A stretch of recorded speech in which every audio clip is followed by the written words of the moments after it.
નમસ્કાર મિત્રો, ફરી સ્વાગત છે તમારું એક નવા વિડીયોમાં। મકાન માલિકની પુત્રવધુ સંતાન પ્રાપ્તિ માટે સક્ષમ નહોતી તો ડોક્ટરે તેમને કેવી રીતે મદદ કરી। હું તમારો મિત્ર સુભાષ છું। મને હરિયાણાની રોહતક મેડિકલ કોલેજ પીજીમાં દાખલ કરવામાં આવ્યું। હું કોલેજમાં જોડાઈ ગયો અને કોલેજના ગેસ્ટ હાઉસમાં 2 દિવસ રહ્યો।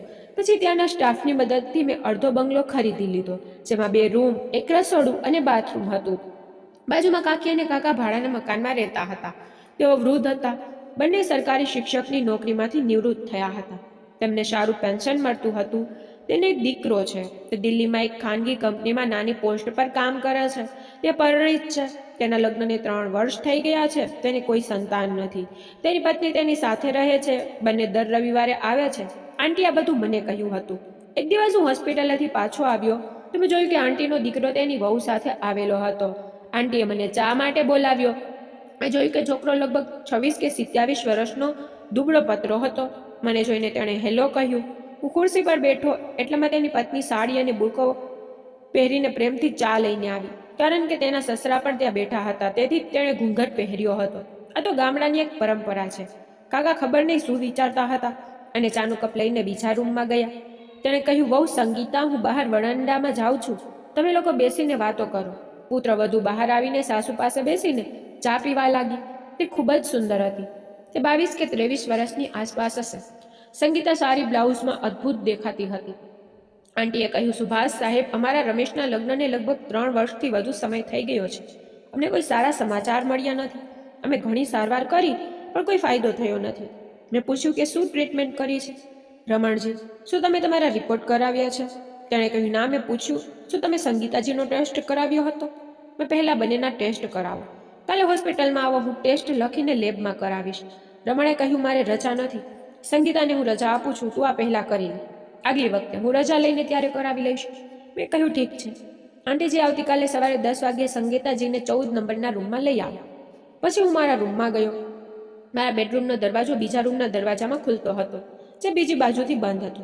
તે સંગીતા રમણનો બેડરૂમ હતો અને આંટી અંકલનો સ્લીપિંગ રૂમ સાવ અલગ હતો, જે ઘરના પાછળના ભાગમાં હતો। સવારે રમણ દિલ્હી ગયો। મેં મારો મોબાઈલ નંબર આંટીને આપ્યો અને સવારે 8 વાગ્યે હોસ્પિટલ ગઈ અને 10 વાગ્યે આંટી તેની વહુ સંગીતાને લઈને આવી અને મને બોલાવ્યો। મેં મારા આસિસ્ટન્ટને તેની સાથે ટેસ્ટ કરાવવા માટે લેબમાં મોકલ્યો। લગભગ 2 કલાક પછી તમામ ટેસ્ટ થઈ ગયા। મેં તેમને ઘરે મોકલી દીધા। સાંજે હું હોસ્પિટલેથી ઘરે આવ્યો। હું ચા બનાવવા જતો હતો ત્યારે સંગીતા ચાનો કપ લઈને આવી। મેં કહ્યું, આની શું જરૂર છે? હું મારી જાતે ચા બનાવું છું। તેને કહ્યું, કોઈ વાંધો નહીં ડૉક્ટર સાહેબ। સંગીતાએ કહ્યું, મારો રિપોર્ટ ક્યારે આવશે? મેં કહ્યું કે કાલે આવશે એટલે તરત જ તમને જાણ કરીશ। પછી રાત્રે લગભગ 12 વાગ્યે મેં મારા રૂમમાં સ્ટોપર ખુલવાનો અવાજ સાંભળ્યો। હું જાગી ગયો અને જોયું કે સંગીતા તેના બેડરૂમમાંથી મારા બેડરૂમમાં પ્રવેશી હતી। મેં આશ્ચર્યથી તેની તરફ જોયું અને તેણે મારા મોઢા પર હાથ મૂક્યો અને કહ્યું, ડૉક્ટર, મારા રિપોર્ટમાં કોઈ ખામી હશે તો મહેરબાની કરીને મારી સાસુને કહેશો નહીં તો તે મને ઘરમાંથી કાઢી મૂકશે। તે મને રોજ બાંજ નામથી ટોણા મારે છે। તેને પુત્રના બીજા લગ્ન કરાવવા છે। તેણે વધુમાં કહ્યું કે સત્ય એ છે કે રમણ મને ખુશ કરી શકતો નથી। તે થોડી વાર પછી સૂઈ જાય છે। હું આ વાત કોઈને કહી શકતી નથી, પણ મને ખબર નથી કે હું તમારા પર કેમ વિશ્વાસ કરું। મને એવું લાગે છે કે તમે મારા પરિવારના છો। તેમ કહીને સંગીતા મારા પગે પડી અને મેં તેને મારા બંને હાથ પકડીને ઉપાડી લીધી। તેણીએ મને આલિંગન આપ્યું અને તેના સ્પર્શથી મારું શરીર કરક થઈ ગયું।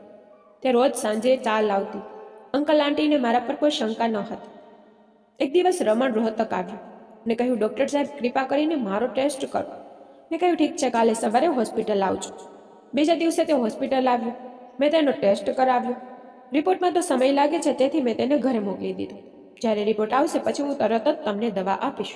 ચિંતા કરશો નહીં, હું બધું ઠીક કરી દઈશ।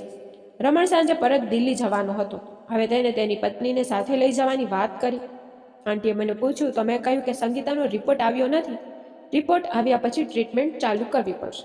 બાકી રમણજી સમજી ગયો અને સંગીતાને રહેવા દીધી। 2 દિવસ વીતી ગયા। સંગીતાનો રિપોર્ટ આવ્યો, બધું નોર્મલ હતું। બસ રમણના કંઈક ખોટું હતું। મેં આંટીને કહ્યું કે સારવારમાં સમય લાગશે, પણ બંનેને બાળક ચોક્કસ થશે, આ મારી ગેરંટી છે। ઘરમાં બધા ખુશ હતા। સંગીતા રાત્રે મારી પાસે આવીને બોલી, સાહેબ, મારા રિપોર્ટમાં કંઈક ખોટું છે? મેં તેને કહ્યું કે હા, પણ હું જાણી જોઈને ખોટું બોલ્યો, કારણ કે હું તેને પ્રેમ કરવા માંગતો હતો. જો મેં તેને સાચું કહ્યું હોત તો તે કદાચ ના પાડત. મેં કહ્યું, આજે હું તને સ્વર્ગમાં લઈ જઈશ. સંગીતાએ કહ્યું, મને હજુ લોહી નીકળે છે. મેં કહ્યું, ના, હું કાલથી દવા શરૂ કરીશ. મને ખબર હતી કે વિટામિન ડીની ઉણપથી પીડીએસનો સમય વધી જાય છે. ઘણું લોહી વહી રહ્યું હતું. થોડી વાર પછી મેં તેના ચહેરા પર પાણીના છાંટા પાડ્યા અને પછી તે હોશમાં આવ્યો. જ્યારે હું સવારે હોસ્પિટલ જવા લાગ્યો ત્યારે મેં જોયું કે તે બીમાર દેખાઈ રહી હતી. મેં આંટીને પૂછ્યું કે સંગીતાજીને શું થયું છે, પરંતુ આંટીએ કહ્યું કે તે લપસી ગઈ હતી.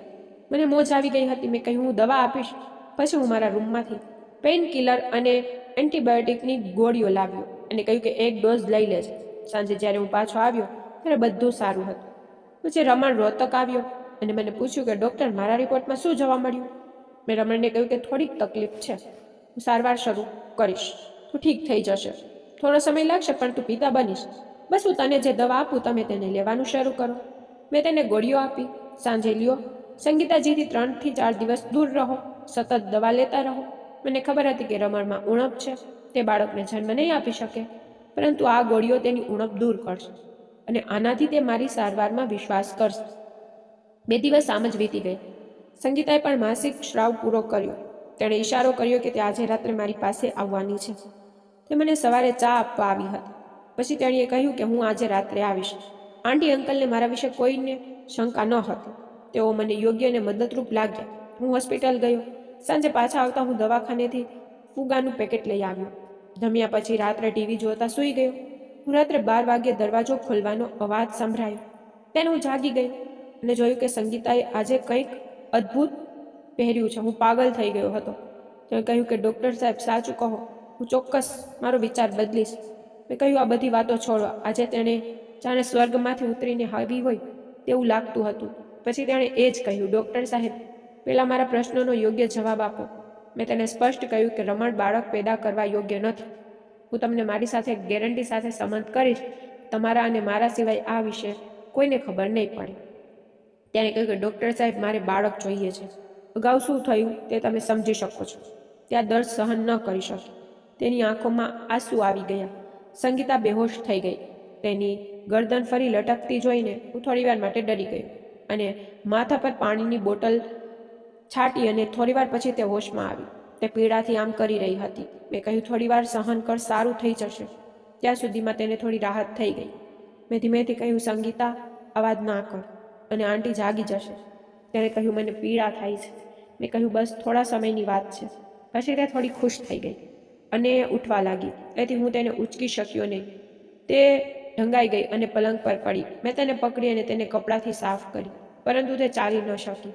મેં તેને મારા ખોળામાં ઉઠાવી તેના રૂમમાં છોડી દીધી. તેના પેટ પર સૂઈ ગયો અને પછી મારી નાઇટ ડ્યુટી શરૂ કરી. હું આજે 8 વાગ્યે જતો અને સવારે 6 વાગ્યે પાછો આવું. આ ડ્યુટી 5 દિવસની હતી. મેં સવારે જોયું કે રમણ આવ્યો હતો. પછી તેને પૂછ્યું કે દવા મદદ કરે છે કે નહીં. તેણે કહ્યું કે તે ખૂબ ફાયદાકારક છે ડૉક્ટર સાહેબ. મેં પૂછ્યું કે તમે કેટલા દિવસની રજા લીધી છે? તો તેણે કહ્યું, ડૉક્ટર સાહેબ, રજા નથી, પગાર કપાશે. હું 2-3 દિવસ રહીશ. સમજી ગયો કે આ ગોળીઓની અસર છે, એ વિશે જાણવાની જરૂર નથી. પણ મારી નાઇટ ડ્યુટીના 5 દિવસ થઈ ગયા છે.